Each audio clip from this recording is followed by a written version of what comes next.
This is a Wild Games Production podcast.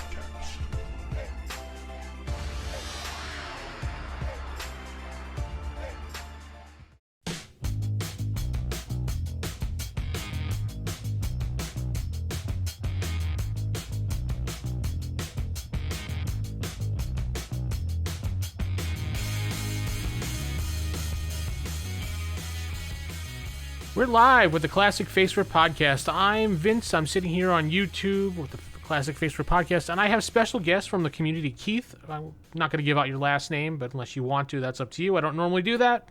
No, let's not. Okay, fine with me. But we're live this week. We're back after a little bit of a break. We're going to talk a little bit about some classic FASERIP Marvel tonight, folks. We're live, so if you ever do want to watch us on YouTube, just go to youtube.com/c/TheEvilDM, and that is my channel, and you can check out the Classic FASERIP podcast. We have the previous episodes there, as well as this will always be audio format for those folks that just like to listen audio-wise. But let's get the show rolling tonight. So, Keith, why don't you start off by just telling us a tiny bit about your gaming background and how you got interested in Marvel, like when you first saw it, when you first, just general, so people can get the feel of you as our host here. It was probably 1984. I'd played Dungeons and Dragons a couple times. I had a friend who sold me his old 1970s AD&D Player's Handbook for the princely sum of $10. And I lived in Ohio, in Cincinnati, and there was a local mall called Surrey Square. And they had, at the time, a tiny, really horrible bookstore. And when I say horrible, God only knows how this place ever survived. And it must not have survived too well because it ended up being closed. But I walked in, and they happened to have a bunch of AD&D modules right there at the doorway. And I thought, oh, that's cool. And I was reading comic books, more specifically Uncanny X-Men, and saw Breeder Bombs. The first Marvel module. Oh, right. Okay, yeah. And I had I knew what role-playing games were, and I was like, oh my God, I've got to get this. Because it was in with the AD&D stuff. I just, not reading the back of it, not analyzing it in any way, shape, form, or fashion. I bought it thinking it's AD&D. And quickly realized, wait a minute, this doesn't use Dungeons and Dragons. What is this? And I found out pretty quickly there was a Marvel game, and this predates the advanced set. So I ended up tracking down the basic set, Yellow Box, and couldn't find anybody that wanted to leave Dungeons and Dragons to play Marvel. And a couple years went by pretty much with me not doing anything with Marvel, and then the advanced set came out, and it became a whole different story. And about that time, I was in with a group of people who really weren't fond of Dungeons and Dragons and who wanted to play Marvel. And that's the beginning of it. Your problem with finding players is it was like, oh, that's just a comic book. That's not D&D or something like that. Was that the attitude, or? No, they just wanted to. I think it was more. We were 12, 13 years old. The idea of it was more, I get to kill goblins, and you mean I can't kill anybody? Wolverine can't kill anybody? What is that? Why do I got to lose my karma points for that? So, and I still get people who, to this day, I'm much older now, obviously, and I still get people who complain about, what do you mean I can't kill? Yeah, it's not a good idea. You don't want to do that. So. That was my problem selling it to my current group right now was, well, they're like, oh, it's superheroes. The game's a little wonky, and I was just like, well, so I pitched them, and they're like, oh, same thing as you. We can't kill anybody. We lose experience points if we kill, because they, D&D players accumulate the karma to experience, obviously. Yep. So I had to sell it to them as them being villains, and that's my podcast, the other one, X Universe that I do, Marvel's X Universe. They're all villains, and they've been on a wild ride right now as villains. I don't know if you've ever listened to it or attempted to listen to it, but they're nuts. I have not had the opportunity yet. I will check it out because I've enjoyed the podcast that you guys do for Classic FASERIP. So Yeah, I'll this is my definitely check it out. face-to-face group we do right here in my house, and we record it. We have 4 or 5 players, depending on the week, and they're going insane right now with being villains. And just, I did this whole entire chart for karma, so they wouldn't lose experience. I'm saying it too now, so they wouldn't lose karma for killing.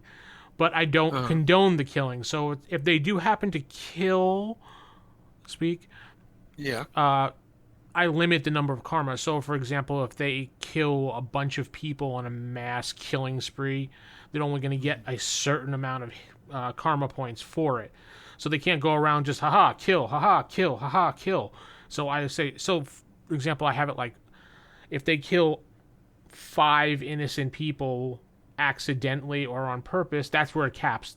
They can kill a zillion people, but they're not going to get any more karma for it. They're capping at that. I'm trying to prevent like murder hobo syndrome going on. Good luck. It can be daunting at times. It's actually been pretty good.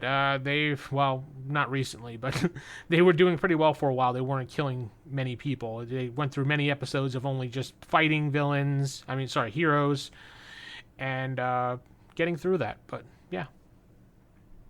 So do you have a current group right now that you play, or? Funny enough, I'm actually I'm running in a AD&D game. I'm playing, someone else is running, and I've been doing that for about 2 years. So I mean, I haven't run Marvel in probably 5 or 6 years, and it got to a point where we did a lot of Star Wars, and we did a lot of we've done AD&D and Vampire the Masquerade. I mean, just a lot of different stuff. So. Oh, I love Vampire the Masquerade. Never can get a game of that going, but I love it. So. Yeah, I want some sort of. I want it to be like Supernatural or the. And I'm trying to think of Buffy. Well, not necessarily Buffy, but James Woods' vampire movie, From Dusk Till Dawn. Dusk Till Dawn, right? And everybody wants we had a guy who played a mute character, and I'm like, how in the world are you going to play mute in a vampire game? How are you going to yell for help or anything? So this went on for a couple games, and finally he rigs up this little speak and spell thing, and I told him, he was trying to type out messages, and I said, no, you can't just speak normally. I said, you've got to do the speak and spell, that sort of thing, and it was hysterical. It's just a lot of fun. So I was playing in a D&D game a couple months ago, and there was a player that made his character a mute, like your friend did in that game, and he actually stuck with the character role. As the player, he did not talk either. He had a dry erase board, and he wrote everything down and just kept. Even as the player, he was doing that. So he really was like, a Daniel Day-Lewis type person going on there with character roles. He was really getting into the mood. And the DM actually gave him extra experience for just sticking with it. So well, that's cool. Yeah. So let's get into some FASERIP here now. So we've people know who you are. They know who we are. They've listened to this show before. But let's talk a little bit about control power, specifically one that probably in the community I've seen hundreds of threads about, hundreds of questions about. And by all means, myself and Keith here, those listening, are not experts on this at all. The only expert on this would be Jeff Grubb. And we could say Dave Martin too. Dave Martin, correct. Yes, Dave Martin or Jeff Grubb. Those are the two that you can run up to, and if they give you an answer, that's the answer is going to be the official answer. What we give is just opinion-based. And sometimes I have to actually say that only for the simple fact because people are like, whoa, I heard it on your show. You said this. Well, no. We can help you decide things, but we can't tell you things. But disclaimer out of the way. Mind control. Have you ever used this in your group as a player or a judge? Or allowed it, I should say. Yes. Yes, both, as a matter of fact. I tend to limit it more to if you've ever read Stephen King's not Dead Zone, I'm sorry, Firestarter. Yes. The auto hypnosis that the dad has, that he just locks eyes with somebody and can push a suggestion. That's how I describe it, at least in my game. And I tend to do less of the seize total control. Now, I know there are versions that are like puppetry. Basically you make somebody a puppet. And I think for the most part, players tend to avoid using it on one another. It's probably a good idea. I've seen it happen. It did happen in one game and didn't work well. So, I mean, for the most part, it's been everybody's stayed pretty well behaved with it. Emotion control, I can't say that it's ever come up, but then again, with as many powers and as many variations as you have in the Ultimate Powers book and the Player's Handbook, it's possible you could never roll emotion control. I actually use the basic revised edition as my go-to for my group, only for the simple fact it's really scaled down to a smaller level, and a lot of the rules are open for interpretation, and I can always just stack on things from the advanced rules when I need them. So I don't have to full-blown go with everything that's there. I have this, like, wall barrier for everything, and I'm like, maybe there's a crack in the wall and this rule slips in, and the group likes it that way. So I prefer the basic revise. Well, more people do advanced revise, but it's the flavor of whatever people want. Some people like this, they like that. But mind control is a power that's currently used by one of the villains in my actual play, my group right now, and he has used it on other players, but he generally uses it just to get his way in the game. So I always wondered. Now, when I do mind control, I give him the option to do a suggestion, like you said. I give him the option to do a complete domination over the subject, and I also let him do implant emotions, because I kind of combined emotion control with mind control in my game. Okay. So I kind of allow that to happen. He also has the ability of telepathy with mind control. Okay. Now, and I can see where that would work. That would be, certainly if you have the ability to control somebody's mind, manipulating their emotions. It's all biochemical anyway, so it's the possibility of manipulating and controlling would be right there. Which is always I always wonder why they split the two up, and I'm not sure why, and that probably might be a question for Jeff or Dave. Why do they split those two powers up? Because I would think they go hand in hand, like you said. But Oh, I would agree. I mean, and it's, they did a couple really sort of strange things with some of the power sets that there were references to things that never showed up that were in the ultimate, what was it? Oh, Dragon Magazine. They did a couple articles where they dropped in powers that they forgot to put in otherwise. So it was, it's TSR. I don't know. Just some of the stuff just seems strange. So when I do mind control and I want the player, to do it, I have him roll under his mind control power, obviously. Tell me the result, be green, yellow, or red. Depending on what he's doing, I will raise the level of it. So a lot of times I'll say, well, he'll need a yellow to do a certain thing, or he'll need a red if it's really a difficult thing. I don't really do the column shifts back and forth, which I probably should be doing instead of doing the coloring. It might be, but I guess it's kind of the same thing if you do the coloring versus the column shifts. What do you think about that? Well, it all comes down to preference. I mean, to be real honest with you, if and here's the thing: most people will want to go, well, what do I need? What do I need to get to make that roll? And then you've got to come up with something. So that's to me, that's where the yellow or the red or the green feet comes in. But you could certainly, maybe he's having a bad day. Maybe he has a migraine. Maybe he has. How many times has Peter Parker lost his powers from a cold? Or I mean, they even went so far as to do it in the movie. The True. Tobey Maguire version.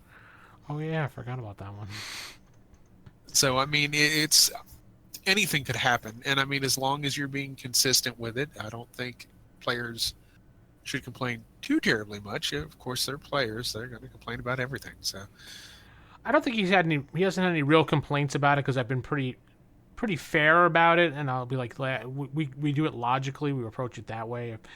If he's going to mind control like 20 people in the area, I'm like, well, if they're normal humans, just give me a green. I'll be like that. But if it's like advanced scientists and maybe a superhero, I'd be like, yeah, you're gonna need a yellow or maybe a red, depending on who he is. yeah, Sometimes I will just have him roll to see what he gets, and then I will do an opposing check for the other person on their psyche to see if they try to beat that color. Generally, I'll do that. I do a lot of automatic feats, and if, for instance, if my psych is 4 ranks less than his mind control, I've lost. Unfortunately, there's too much willpower there. Are there ways around that? Sure. I mean, it's Marvel is just like any other game from AD&D on, where you can min-max if you want to do that. I really don't see where that's. To me, it's not fun. To other people, it might be. I mean, I couldn't see a GM going, "Oh wow, I hope they min-max today," Not this one. Yeah, I mean, I've taken all sorts of strange things. I ran a Heroes game one time, based on the TV series, and I had came up with a whole bunch of different character archetypes, and one of them was he had plant manipulation and plant growth, and he sold pot, so that he became the kingpin of Louisiana or New Orleans. And this was all around the time of Katrina. So, it was one of those things where the player just thought it was the greatest thing in the world. He was like, oh my God, this is so stupid, but I love it, So it works. It just, you gotta have an idea, and you gotta take them on the journey with you, I think. Yeah, it's all open to interpretation, so that's what's good about this game. So I've had him do it versus other players too. So like he tried to dominate other players, and my players were actually kind of smart when they rolled up their characters because we did it as a group collaborative thing. And I allowed them, when it came to talents, since the talents are mostly, a lot of them are outdated as far as journalism, things like that. I kind of let them just pick. Yeah. So as we were doing it. A good portion of the group picked resist domination because they knew this player and what he would do. So they all have that buffer against him when he tries to do things to them. So I always ask him, are you planning on dominating these players, as in making them do something, or are you just planting suggestions, or are you trying to just do an emotion? So that's where I go that way first. Okay. Now let me ask you this. I noticed that you were talking about the outdated nature of the talents, and that's certainly very, it's one of those things that unfortunately, even if you look at other things where, say for instance, just the way they handle money in the game and other things like that, there's a lot of stuff that's outdated. And I mean, I'm sure that there are ways around it. But with talents, have you ever used the ultimate talent list for your players, or don't let them peruse that at all? No. We actually just did talents based on what their character concept was. It says basically to cater the character what the player wants. So I was like, well, look at the talents list. If we don't find something we don't like on it, let's make up something for it. Like one of my characters has a talent feat of being a magician because that explained his character. He wanted to be a street magician. Okay. So he has the ability, street magician, which in a sense gives him the sleight of hand ability. So when he was a pickpocket, there's his sleight of hand ability. Okay. And see, that would work. Mm-hmm. You had asked about resources. We don't actually use the resources as it is listed in the book. I actually went with full-blown actual cash money because I decided they're villains, and the villains are going to be constantly robbing banks, so that number is going to be going up, down, up, down, up, down, up, down. So I just said, screw it. We're just going to keep tally of cash. And I'll just translate it backwards as far as what it would actually be when we need to roll for things. That's why I did ask a couple times in the community, what is there an actual chart referencing how much this equals that? And I don't think anybody actually had an answer for me. And most people are like, I think you're thinking of the DC Heroes game, because that actually has a reference to money. Actually, I can answer that question for you. Oh. Basic yellow box. And the only place I've ever seen this listed, is the basic judges screen. There's a reference to, they have resource points. You got 2 resource points for feeble, 4 for poor, 6 for typical, so on and so forth. And at the back of this insert for the judge's manual, they say that each resource point is roughly equivalent to $32.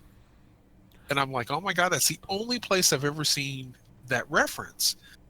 And I was like, wow, I wonder how well that translates. And if you figure it out for what your weekly intake is and, times it by 32, you get a rough idea of 1980s resources.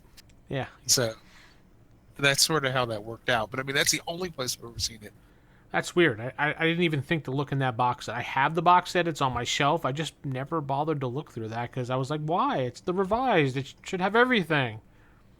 That's it. And I think they did away with it. I think it was too much bookkeeping. I mean, that would be my guess. Who wants to spend precious game time figuring out, I spent 32 points last week and 6 points this week, and that's 38. I only had 40. You don't want that. I don't want that. It's too much time. These are questions that I attempted to ask Jeff Grubb when I was at North Texas RPG Con this year, because he attends that convention. But every time I saw him, he was either having dinner or he was in the middle of running a game, so I wasn't going to run up to him and go, hey! Out of respect for the guy, let the guy have his life. I mean, there you go. I know you're supposed to go up to people at conventions, and that's the whole point, to meet these people, but I felt uncomfortable bothering the guy while he was having his dinner or while he was running a game, so... Yeah, the few times I've met people at conventions, I've tried to be real respectful of it. I've met Matt Wagner, who wrote Sandman Mystery Theater. Mm-hmm. I met Chris Claremont. Oh. Not enough to say, well, Chris and I had a conversation or anything like that, but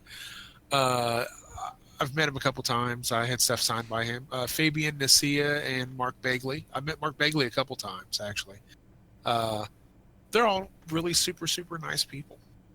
So, I mean, and I'll tell you, this is sort of a funny story, and I thought about this, especially since he was in the news over the last week. I met Harlan Ellison one time, and it was at Dragon Con in 1995, and he called me I can't really say what he called me, but it was a freaking idiot, so you translate as you will. And I was like, who is this old guy, and why is he, because I said something about, at the time I was young, and I didn't like Jack Kirby's artwork, and I said, Jack Kirby, that guy, whatever. Who's he? We were in an elevator, and he turned and goes, you're a friggin' idiot. And I'm like, who the heck is this guy? And he walked out, and the guy who was standing there, who had a piece of colored Jack Kirby artwork that they were getting people to sign for Chris Reeves, turns to me and goes, you just got insulted by Harlan Ellison. And I'm like, who? So, and then of course I realized who he was later, and it was like, wow. And I had a friend who was terribly impressed with that story. He was a huge Ellison fan. Well, you had you had interaction, so that's it. Not a good one, but you had one. Yep. It was more amusing than anything else. So back to that they had separated in the advanced book the emotion controls, like we had touched upon, and I've never actually used it as a split, but you can bestow emotions on people as far as respect, love, fear, hatred, loyalty, and doubt, and pleasure, which I don't think they needed that one, but sure, why not? I'm not sure how that functions as an emotive, but okay. I mean, hey, who am I to judge? Yeah, exactly. Yeah, but and you get a chance to break these things, just like mind control. Anytime that you do something that would be normally against your normal moral code in life. So, for example, if I was mind controlling your character and I told you to go, your superhero, for example, and I told him to go, yes, I want you to go to the bank and rob the bank, and I want you to kill everyone in the bank, you would get a chance to, you would go to the bank, and then once you got to the bank to attempt to do it, you'd actually have a roll against your moral code, I want to say, and give you a chance to see if you can break free of the mind control. That's how I would handle it. What about you? Yeah. Yeah. Yeah, well, I mean, I would say first attempt at control, obviously there's some sort of resistance that, I try to fight it off. Okay, well, if you fail, you're under the control. And obviously, whenever you get into situations where uh, you're breaking their moral code or you're forcing them to do things they wouldn't ordinarily do, I try to use the same premises, basic hypnosis, that you can't really make somebody do something they really wouldn't do anyway, but you can sort of edge around it if you're smart and clever, and Very true. maybe you have psychiatry, maybe you have hypnosis as a skill, and you're a skilled hypnotist, and now you've got the ability to control minds and emotions. And how skilled would a master manipulator be like that? How, PhD in social work or PhD in psychiatry or psychology, and you're able to manipulate and flip people at the drop of a hat. So it would certainly, it could be nasty, and Dangerous. resisting it could be a big push. Maybe that might be the whole premise of that particular adventure right there. You could set up if you ever read Alias by Michael Bendis, Jessica Jones is controlled by the Purple Man, and the TV series did it pretty well. The comic did it even better because they could go wherever it is they needed to go, whereas the TV has restrictions about ratings and whatnot. But I mean, it's there could be a whole premise behind it. There could be a whole series of adventures where dealing with the ramifications of what happened to you, or what happened to these victims. Maybe your villain's victims show up looking for him. Hey, if he controlled me and made me rob 6 banks and kill a half dozen people, and I might want to go get a little, piece of that action, whether it's taking some of his money or trying to take his life. Maybe, and there could be any number of things. And I'm sure you've thought of various scenarios where that's going to backfire on him at some point. Oh yeah, he's going to be having some. Yeah. Won't say too We much. won't get into that. Yeah, he does listen, so I'm not going to give away too much. And he's probably talking like, "Oh, they're talking about me now." So he's probably smiling. But anyway, okay, cool. Another reason why I had asked you on the show tonight was to talk a little bit about the projects that you work on for the Unofficial Canon Project on Facebook, which is a wonderful group that creates wonderful material, and you have created various supplements yourself. So tell us your process for doing that, because there's a lot of people out there I've seen ask questions. How do I start? How do I do this? How do I do what you guys do? Where do I get this? Where do I get that? And I see it's a repeated question a lot, and I don't know if you guys, I've never seen an FAQ or anything, so to speak, on the Facebook page, so maybe we should go over that here. I really don't think there is one, and I Right. mean, it's sort of crazy. I know I've been around the Star Wars, or I'm sorry, not Star Wars. I got that on the brain right now. I've been around the Marvel RPG email list and that community for probably since '93. So I mean, there once upon a time there was an email list, and a lot of the people who are still around and who are really really old school, um, old time hangers on gamers, people who Marvel enthusiasts are from that group. George Henson from or I don't. I get George's last name wrong. I probably am. I'm sorry. But I knew George from way back when, and only on the email list. And we got to talking about something one night, and I can't remember how exactly I got invited into the group. Someone just invited me, and they were like, "Hey, we're working on these projects. You should be a part of this. You're always, dropping stats in, or you contribute a lot to." Whether it was classic Marvel RPG or classic Marvel Forever, or I had websites that were dedicated to my campaigns that are now long gone, but they were, and it was just, hey, you should be, you should get in on this. And I said, well, okay, and I got to thinking about it. And a few years ago, I sat down and was going to write. I had come up with this sort of merged Marvel DC universe. And it was me creating stats for all these different characters. And, how could they exist in the same timeline, that sort of thing. And along the way, the question came up of, hey, has anybody ever done any sort of homemade Golden Age source book? And of course the response was no. And I said, well, somebody ought to write that. And somebody said, well, why don't you write it? And I said, well, I guess I could. And it started off as just like an Invaders source book. And then, I'm like, well, I've got the Invaders, and I had helped, if you're familiar with Technol 13. Yeah, oh yeah, I love that website. Firebomb, yeah. I helped him do his Golden Age source book on his site ages ago. That was me and Alistair Dinbar and a couple other people did stats for. And I just sent him a real nice email and said, hey, would you mind terribly if I used your characters as sort of the basis for my source book? And I said, I will happily point everybody in your direction because I want everyone to come see the cool stuff that you're doing here. But, would you mind terribly? And he sent me a real nice email, and he was like, man, you helped contribute all of this stuff once upon a time. Feel free to use it. Just make sure you credit me.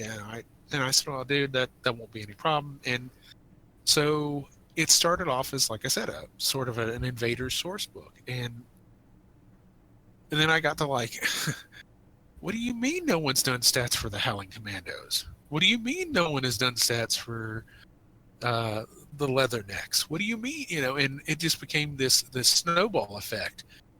And my little, what was planned to be like a basic some sort of expanded version of a source book became this, well, you've seen it. It's like 200 and some odd pages. And I've had a lot of people who were like, in my mind, I wanted it to be the Marvel version of the DC version of the book. And I can't remember the name of the it's like World at War or something like that. And it's DC's got a real excellent book. And I thought, man, if this book comes out even a quarter as cool as that one, I will have done something. And I had some players who, once they were able to download it and look at the fully rendered thing, were like, oh my God, this is as good as that. And that was like, that was it for me. I couldn't get any higher, praise than that. And I said, well, that's it. So it just, and then from there I did, and the funny part's this, I did the Golden Age source book last fall. Mm-hmm. I did this, I finished it. One of the guys from the Canon group was going to help me edit it together, and he ran into some personal problems in his life and wasn't able to help me finish it. So I ended up doing it. But this was after I wrote the Silver Age book, which somebody else was supposed to help me edit together, and they ran into some personal problems in their personal life, and I ended up editing both books together. And I was like, I don't know if this is going to work. I don't know if people are going to get it. And I did the Silver Age book. My intention was to make it like a comic book. You know, you would have in-house ads, and you would have Yeah, we liked all it, the yeah. little. Yeah, I know. I've listened to the podcast, and I was. We loved it, yeah. And my wife was like, you know, oh my God, they got you. They got your. They got it. They got, you know, they understood what you were going for. And I'm like, yes, sweetie, that's. We all collectively share the same brain, probably. Everybody gets it, you know.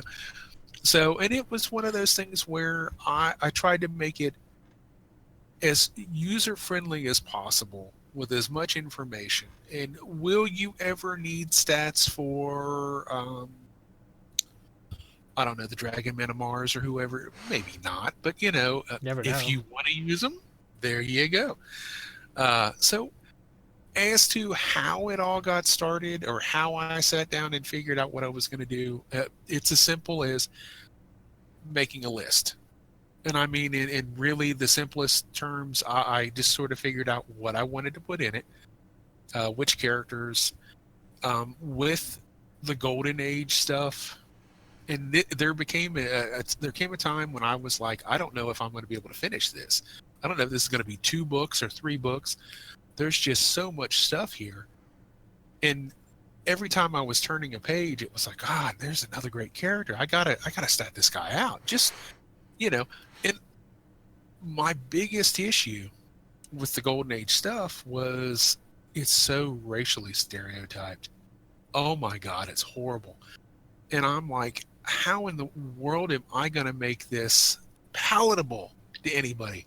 You know, Whitewash Jones, who, if you've ever seen the character in the 40s as opposed to what he's become now, they've sort of modernized him and gave it more of a, you know, they did stuff with the character. And I was like, how on God? And I have a real good friend who's not Caucasian, we'll say that. And I said, listen, how do I do this? How do I sit down and make this work? I said, because I'm really sort of afraid of offending people, you know. Yeah. And he said, well, your best bet is just to shoot straight and, you know, go from the heart, and you just be honest and talk about it in the opening and sort of go from there. So, and that's what I did. But the Silver Age stuff was a whole nother can of worms, because a lot of stuff got retconned into the Silver Age. There's a lot of stuff in the book that really didn't appear in the Silver Age Atlas stuff. And then there's characters who were specifically from that time. The issue you ran into with the Golden Age stuff was everybody was a Nazi. After a certain point, everybody was a Nazi. Everybody was a Japanese saboteur, or, you know, and yes, that's what they were fighting at the time. But I mean, That was the time frame, so yeah, everybody. So when they did it in the 50s, it was everybody's a commie, and it's like, oh, for crying out loud, you know. So, and you just have to present it in the best possible fashion, and hope for the without best. making it look horrible, and hope for the best. Well, I could definitely say that in our chat right now, Screaming Skull Productions is, you said you did an awesome job on the Silver Age book. Thank you. So you got some props right there. Well, I appreciate it. Thank you so much. It was a lot of hard work. A lot of the movie poster stuff was taken from other places, or I found it online, or I made it. And by no means am I an expert on PDF. I learned everything that I learned from pestering several of the people in the group, and trying to get, you know, talking to them and trying to find out, you know, how in the heck do I do this?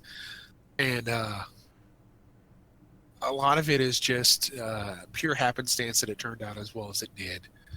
The artist who found me the cover art for the Silver Age book did not like the back cover art for the book at all, and he was like, "It doesn't look good. That's not going to play right. You know, and I found a version of because all the pictures I found were fairly small, and Yeah. when you blew them up, it pixelated.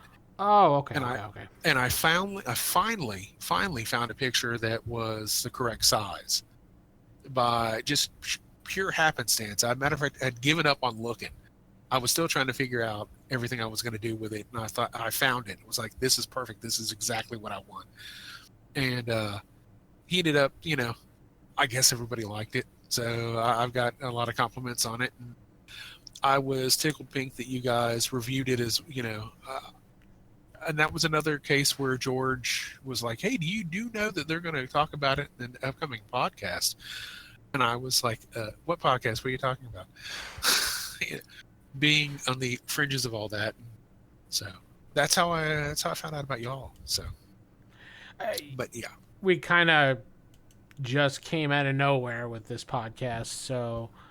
We did another podcast, and we were just like, hey, it'd be kind of cool if we did, the Marvel FASERIP podcast and, work with that because, there's so much material out there that nobody knows about. And I'm telling people still to this day about all the things that you've created, not you personally, the group, the Canon group, the Uncanon group that you guys created.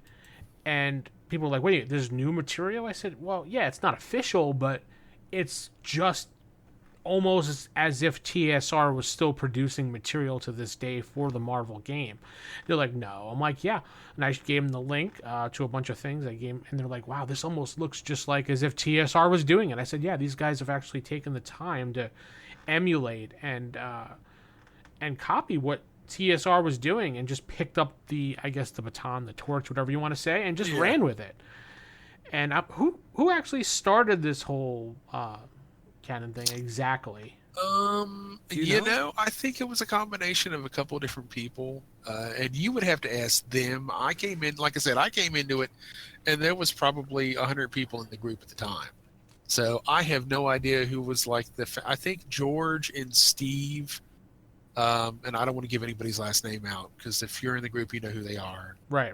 So, I think they were the creators, and that's how I ended up meeting both of them. Well, like I said, I've known George for a long time by email. And Steve, I met, I want to say on the Classic Marvel Forever message boards. And that's how I got interested in it. And just, and it's worked out. If there's a process to any of it, I mean, if anybody wants to, how do I get started? And that's a question that I've had asked, and basically you, like I said, make a list of what you want to do. Okay. I'm working on a Thor Asgard book with my cousin who's a biblical scholar and who loves Thor. And so I pestered him into, I said, look, you need to help write this. This is, I said, we can actually have the only RPG book ever written by a biblical scholar about Norse mythology. And he's like, well, okay, So, yeah. And it was one of those things where I got to a point in it, and let me just say that it's statistics for characters. I think the biggest divisive argument you're going to have in any gaming group, especially Marvel, is what people believe stats should be as opposed to what's been established, say by the original writers and the intent, or what might have been how they view updates to have gone. And I've had people who wanted to argue with me about the material strength I made Mjolnir. And I said, well, I actually we have the people who are writing this have spoken about where that material rank is and what it is and how, we've had this conversation. We've played devil's advocate with one another. We put it at that for a specific reason and intend to explain it. If you're asking what I think it should be, well, it's been a couple different things. One version has it as class 3000 and the other has it as class 1000. And predominantly it's been class 1000. And the explanation that we came up with, and it's going to be in the book, is that Mjolnir over the last probably 20 years has been broken several times, and it's been repaired, and it's always come at some great cost. And our thought was that originally it was class 3000, and that after it's been broken several times and repaired several times, the rank has dropped to class 1000 material. That's logical. Yeah, that would logically work. Yeah. And I mean, that's just, the other issue that you run into is if you're going to write something like this, my suggestion would be create your own list of what you want to do and how you want to do it. Sit down and look at what other, it's like with any writing. I write. I mean, I've written beyond this, I've written 3 novels that haven't been published, a Star Wars RPG book. It doesn't make me, by no means am I Stephen King or Clive Barker or whoever, but I certainly know how to write. So, interesting, you find something you're interested in, whether it's Marvel's Golden Age or revising X-Men Children of the Atom. And from there, decide what you're going to do and how you're going to do it. And just go from there. Look at, the best way to do stat modeling is to look at what's been written. I mean, you have to read, far be it for me to tell people how to model stats, but read the comic books. That's going to be your best indicator. Marvel Universe. Whether it's the hardback, expanded, revised Marvel Universe, or whether it's, 120 issues of Thor, God of Thunder, or whatever it is. Just sit down and read it and look at it and sort of analyze it and break it down and go from there. It's, it's one of those things where you just try to give as much information as possible in the best possible way and hope that it works for the best. What so when you guys do your books, the format itself, do you just what program do you use? Do you use Word or InDesign or for myself, you I have personally? Microsoft. I have Microsoft Word. Okay. So I can go in, and originally I didn't have any idea of what font was being used or what size, and so I was using like New Courier 12, and and then someone was like, well, there is a specific font, there is a specific size, and we're doing a specific formatting to emulate that as much as possible. And I said, well, okay, and they're like, oh yeah, you probably need to break this down into columns. And I was like, columns? What are columns? And so, and thankfully Steve, who did probably I would say a quarter, if not half of the Golden Age book before I took it over, had set it up well enough that I was able to look at it and go, okay, well, this is how I need to do what he's done and emulate it as much as possible. So when, by then I had done the Silver Age book, I had been looking at what he had done and finished that up first. And because I'd had it edited to a point where I could get it to work, I could get it actually functional looking. And it's just, I think to me, the biggest issue is making the covers look like something that would be a cover, as opposed to. You guys do a good job on that. I was just saying, you guys did a great job on the covers. I mean, damn. Yeah, we have a guy who's in the group, and I don't want to mention too many names, and I say that only because everybody should have their privacy.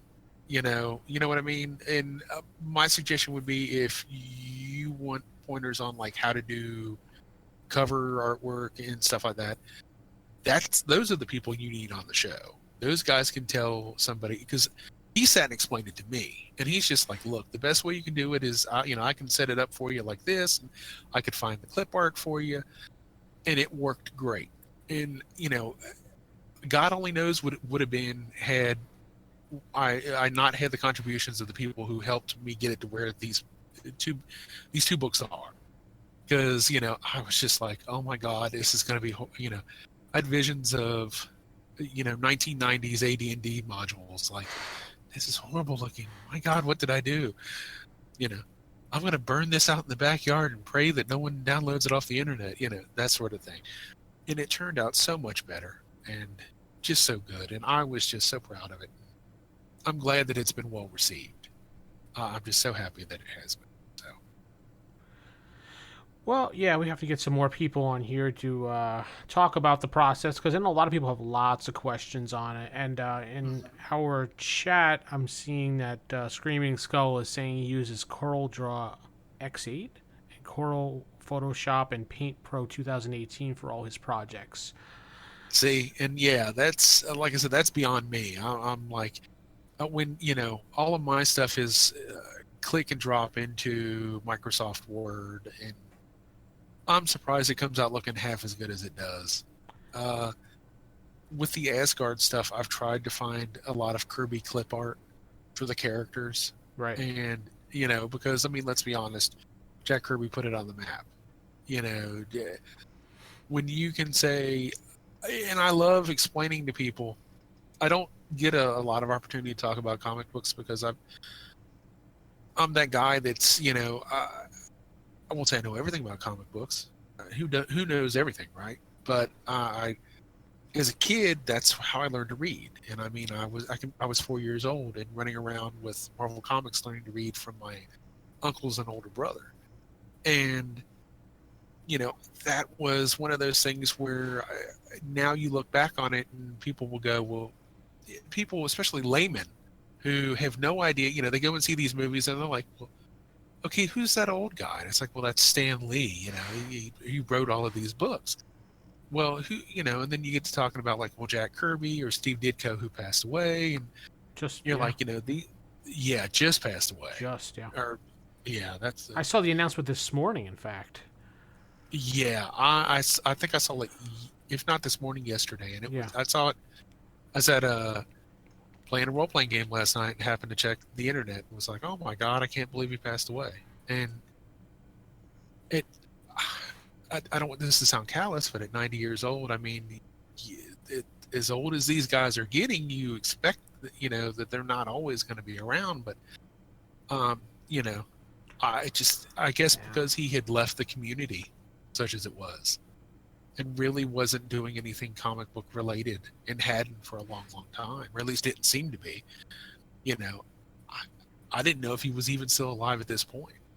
But all of my heroes growing up were people like Carmine Infantino, and who did The Flash, and Jim Aparo, who did Batman. And, these were guys that, workhorses who you could drop stuff on their desk and they would have you an issue in like, a week and a half or whatever. Sal Buscemi, John Romita, Jack Kirby, Steve Ditko. And of course, I'm not old enough to have read the original Amazing Spider-Man run, but all of my stuff was Marvel Tales. That 40-issue run where they reprinted the first 40 issues of Spider-Man. And I can remember sitting reading those thinking, oh my God, this is so great. Who's this Steve Ditko guy? Why isn't he drawing Spider-Man anymore? Not knowing there's a whole history to it, And you'd have to explain who Jack Kirby is or who these people are. And they go, wait a minute, you mean this artist guy like drew all these characters? And it's like, yeah. Well, who did he help create? And it's, well, let's see. X-Men, Avengers, Thor, Iron Man. You start naming people and they're like, well, which X-Men? The original. Well, oh my gosh, that's a lot of stuff. They're unsung heroes. The Golden Age guys were unsung heroes. I tried to put as much, at least for the dedication portions of the book. And I know that's really goes sort of against the grain, but how do you not make a Golden Age Marvel book and then talk about the people who helped create it? And I wanted to put in references to, whether it was Bob Kane with Batman or Bill Finger with Batman, and whether it was Stan or Joe Simon or who's Joe Simon, who's still alive. That's these guys are national treasures, and why isn't more being done for them? And it's sad. It's a sad statement. So, but hey, that's not why we're here. No, it's yeah. And honestly, the way Stan Lee has been lately, I don't expect him. And I hate to say it, I just expect to see the headlines one day for him, and I don't Yeah. want to say that, but you know what I'm But saying. yeah, and there's nothing that anybody's going to be able to do about it. Unfortunately, these guys are physically well past their prime. They're very very old men, and they've lived a long life, and some of them have done very well for themselves, and some of them not so much. But um, so yeah, I've just done a lot of different stuff, and I did a lot of like DC conversions to Marvel, and had a number of websites where we talked about campaigns I ran. There was a deadendavengers.com that was one of those where it was the campaign characters that we did. Where in the campaign that I ran this thing for probably 20 years off and on. But we played ourselves as superheroes. So I mean, it was just a strange concept. I never thought it would last. I was trying to run a Titans West game, and certainly didn't want to run that. But the long and short of it was that I got stuck running this. We were an Avengers auxiliary out of Ohio, where we lived, the little town that we lived in, and God only knows we had a menagerie of supervillains that were people that you would go, that guy's a supervillain, really? Spatula King, I see you are here again. So you have to come up with stuff. So, and I'm just glad to have been a part of it all, and glad to have still be around and still have an interest in it, and still, people go, oh my God, that was a great book. What are you going to do next? And I got the Thor book that I'm working on, and I can't wait to see that. Yeah. Yeah, you're not the only person. I've had people chomping at the bit. When are you going to finish it? When are you going to finish it? It's like,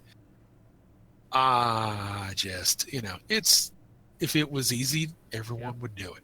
Take all the time you need. I'm willing to wait because I know the product will be good at the end. So Yeah, hey, I appreciate the kind words. I talked about, because that was another thing that George and Steve and I talked about, was like, well, what do you want to do next? And I said, well, yeah, I said I got this Thor book, and then there's a guy in the group who we're going to do a series of mythology books, and it's going to be different pantheons from different countries.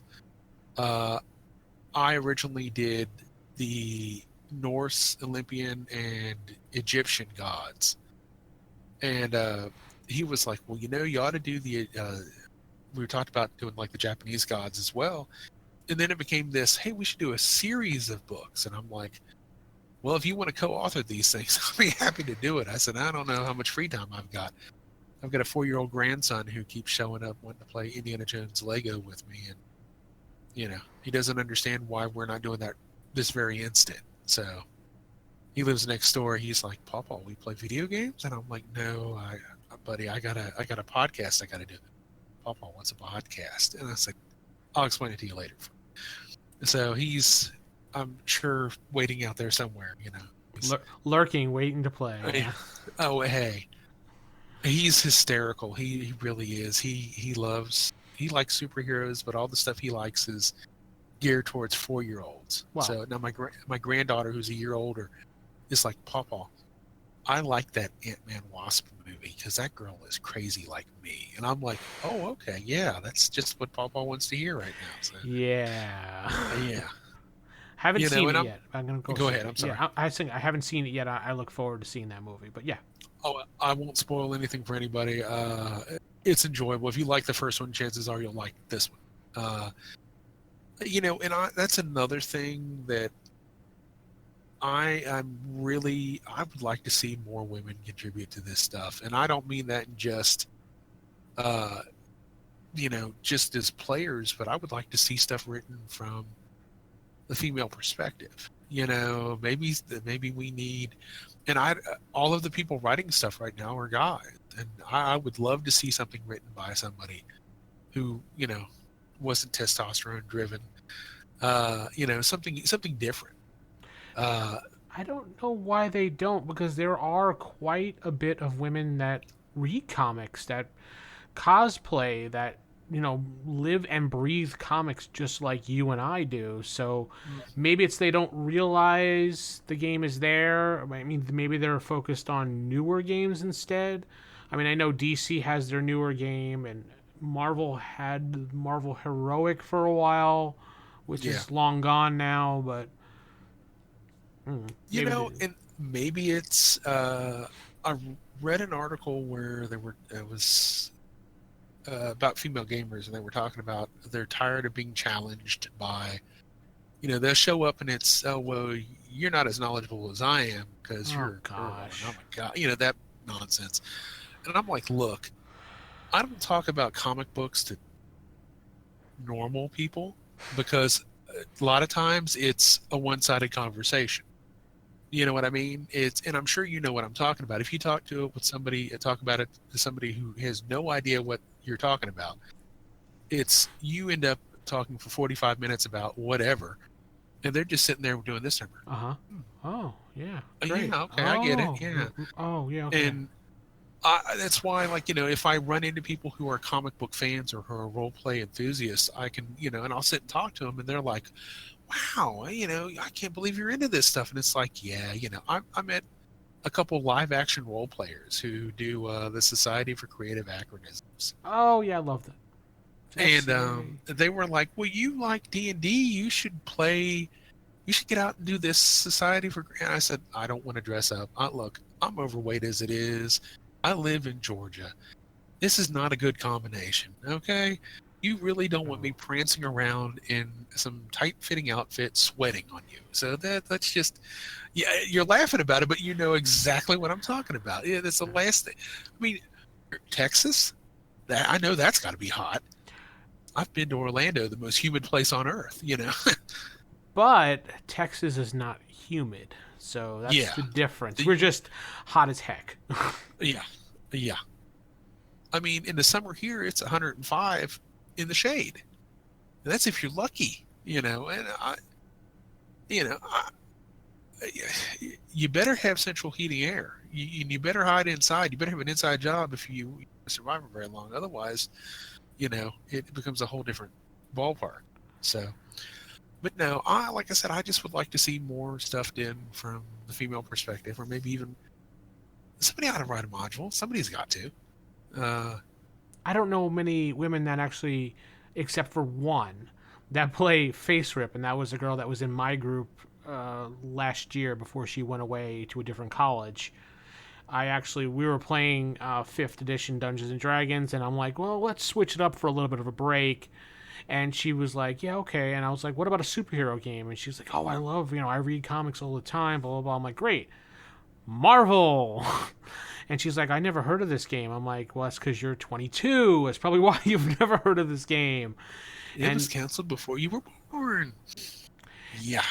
And she's like, really? What? Well, tell me more about it. And I gave her the website and everything, and she just like dove into it, downloaded all the books from the website and printed them out. And she was like, blah, blah, blah. And she was great at the game. She learned it like that. And I hopefully right now she's at whatever college she went to, and she has the books, and she's forcing other people to play with her. No, she's getting other people to enjoy the game too.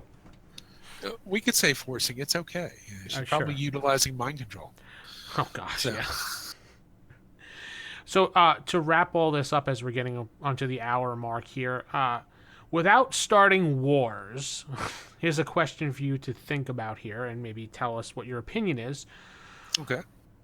Why do you think the Marvel FASERIP game has all this love still going to this day when the DC game really doesn't? They were both rival games for its time, both hailed for their innovative mechanics and their play, and depending on where you look, DC better, Marvel better as far as role-playing games, as far as hero games. But the Marvel game is up here, and the DC game is down here. And I'm part of the DC group on Facebook and on Google Plus and on Reddit, and it's dead. And then here's the Marvel game, and it's like boom, you guys, boom, boom, boom. And the DC does have its own community that does create stuff. There's one gentleman that's out there that does. His name is Eddie, I believe, and he does it all by himself. And he's the only guy. And I see a couple blogs here and there, people doing it, but there's no one doing it like you guys. Yeah, blogs are something different. Anybody can blog something, and I'm not putting down bloggers, but that's not putting it into a format for people to download. That's it. You're talking about your experiences instead of writing an immersive content. So why do I think Marvel has gotten more love over the years than DC? And that's I think once upon a time it was reversed, because DC segued into Blood of Heroes, which was they used the same game mechanics and just changed the name of the brand. And for a while there, Blood of Heroes was running pretty good. And I was part of the DC email list that their stuff was much better written than the Marvel stuff was. They would give you like psychological profiles for the character, histories, all sorts of stuff. And I can remember reading these things going, why isn't the Marvel stuff like this? Why isn't any, because most people would just go, okay, this is the FASERIP, this is how much his resources are, this is a couple talents, and like no background, no history, no, and you're looking at it going, what's this? I got some stats, I mean, and now I think it's just more of a, you have people who have a fond memory of it, who have gathered together and basically said, we want to recreate as much of this as we can and bring new, not only new statistics and new information, but just new content in general. No one had, and it killed me that no one ever did a Marvel Golden Age book. I was like, how could they have not done it? Even if it was just, when you look back on what they did, and I can remember thinking, well, wow, Marvel's done a lot of stuff. TSR did a lot of stuff with Marvel. And the simple reality of it was they didn't. I mean, the original game had 10 modules, handful of supplements. The advanced game had, 10 modules, 4 supplements, Something the Gamer's Handbooks. Yeah. And then you had the revised basic book, which the Doom box set, the Spider-Man box set, the Avengers box set, the X-Men box set. Please God, and the issue that I ran into was that they kept regurgitating the same information over and over again. You're not getting new stats for these characters. You're just getting the same stats for these characters. It might be a build that's different for Wolverine from, say, you got Children of the Atom Wolverine, you got Wolverine from the Judge's book, you got Wolverine from the revised basic book, you got Wolverine from the Gamer's Handbook. And a lot of times these stats just aren't consistent with one another. And, there's talk about doing an update on Weapons Locker. Oh, yeah, I did see that, yeah. In the canon group. And I said, and they were like, do you have any thoughts on this? And I said, well, I would love to see it, but, if you're going to include, say, for instance, Mjolnir from Thor, I said, don't include things that are specific to characters unless they've not been done before. I said, because who wants to see Mjolnir stats for the 15th time? Who wants to see, stats for the X-Jet for the 15th time? I mean, it's been done. Let's do something that, what about Moon Knight's helicopter? That's never been statted, not that I know of. What about some of Moon Knight's equipment? That's never been statted. Why not that?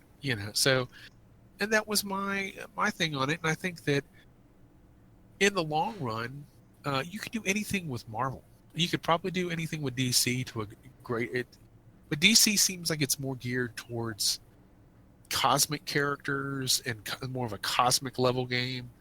And Marvel is more, And maybe it comes down to I read an article about the movies, and people were talking about Batman versus Superman and, say, the Iron Man movies.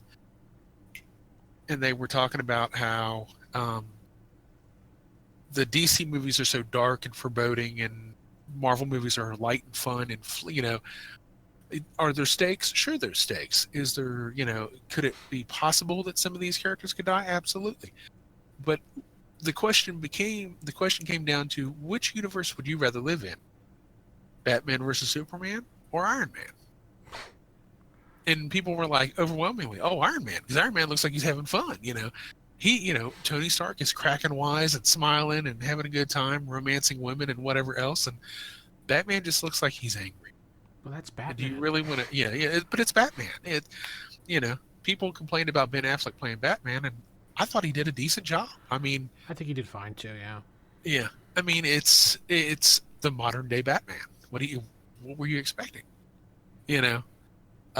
So, if I have to put it in the simplest terms, probably, and I'm certainly this is a long-winded response to it. I apologize. No, you're good. I think that if anything, your best bet is going to be to say that Marvel is a lot more fun. It's easier.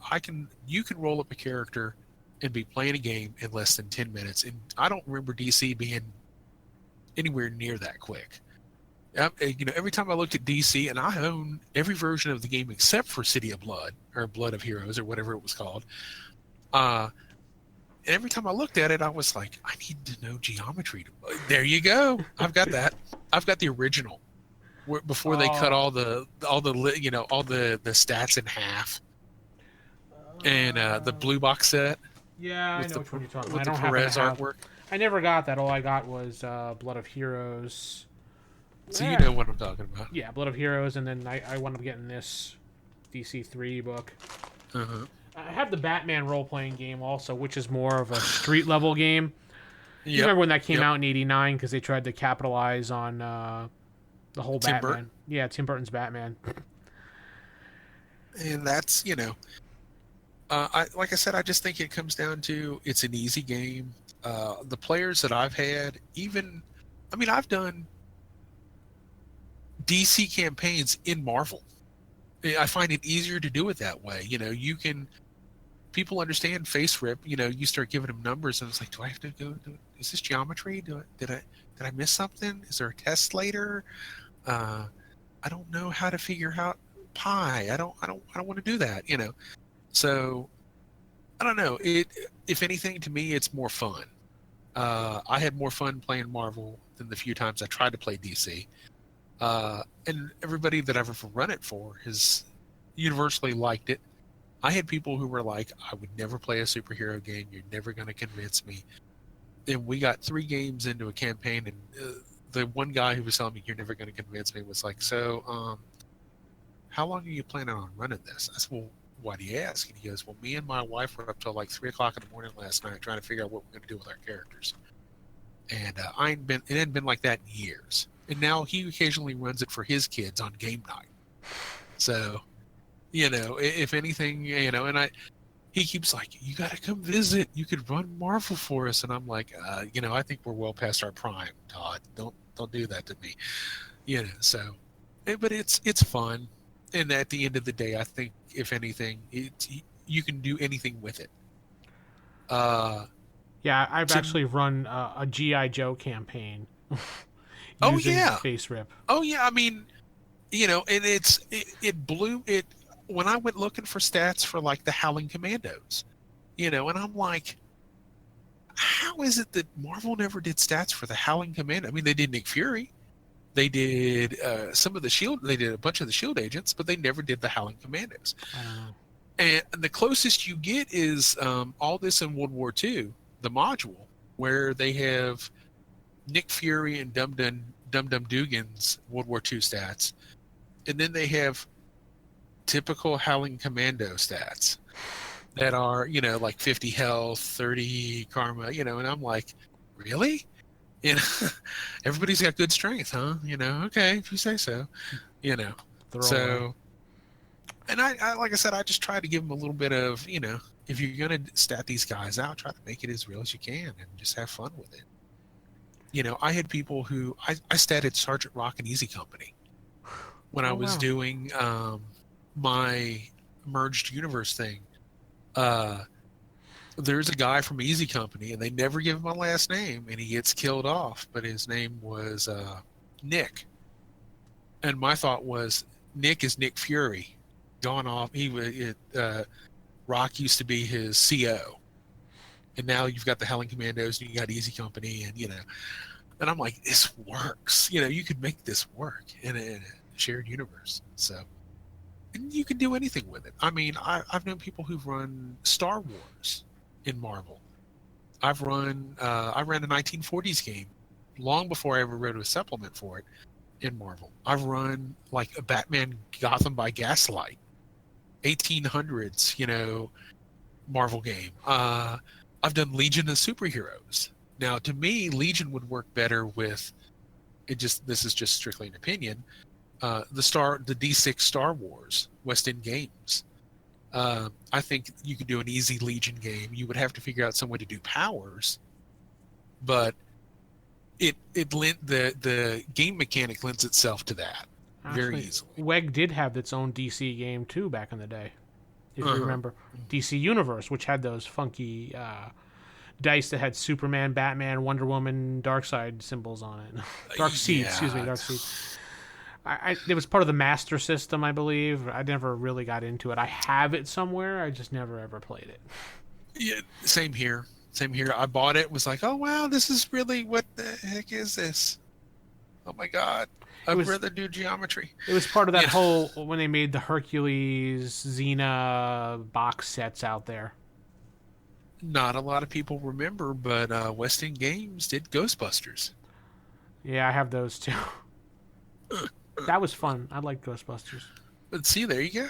I think my next campaign, and I've got probably a year or so before I'm even get anywhere close to it, but my next campaign is going to be, if you're familiar with it, Old Fossa Doctor Who.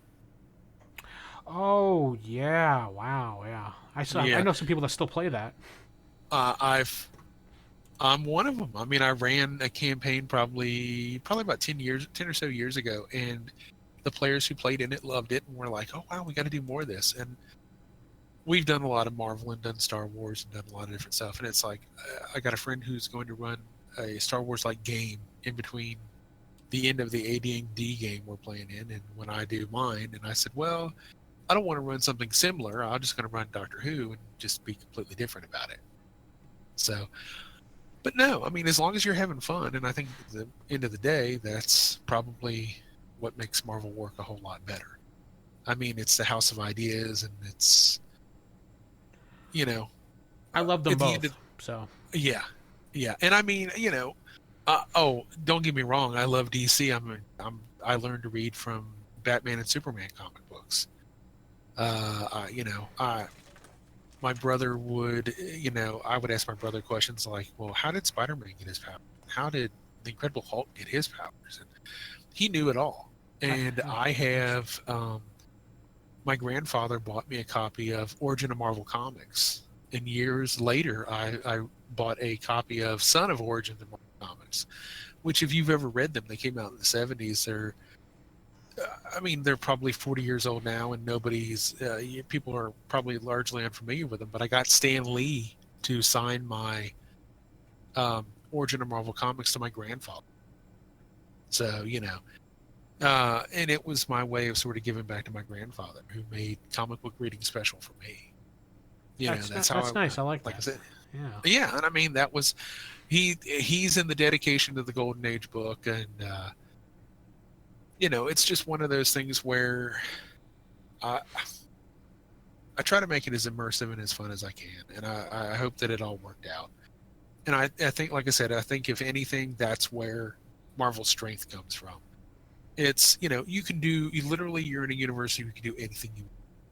Whether you want to establish it as Marvel Prime, it's the Marvel Universe, the current. I mean, I don't know about your Marvel Universe, but mine is always sort of like if the Marvel Universe was stuck at about 1989, 1990, that would be my Marvel Universe. You have the West Coast Avengers out on the West Coast. You have the East Coast Avengers out on the East Coast. The New Mutants are still running around. The X-Men are still the X-Men we all knew and grew up with. And, can you do different stuff than that? Sure you can. You could do an Ultimates version. You could do... Lots of things. Exactly. And anything works with people. So, I think that's probably the biggest strength it has. I think it basically, to sum this all up before we take off, and I think Screaming Skull in our chat said a little while ago, simplicity. That's it. Is how Marvel wins, simplicity. That's it. I mean, at the end of the day, when you can make up a character in 10 minutes and get going.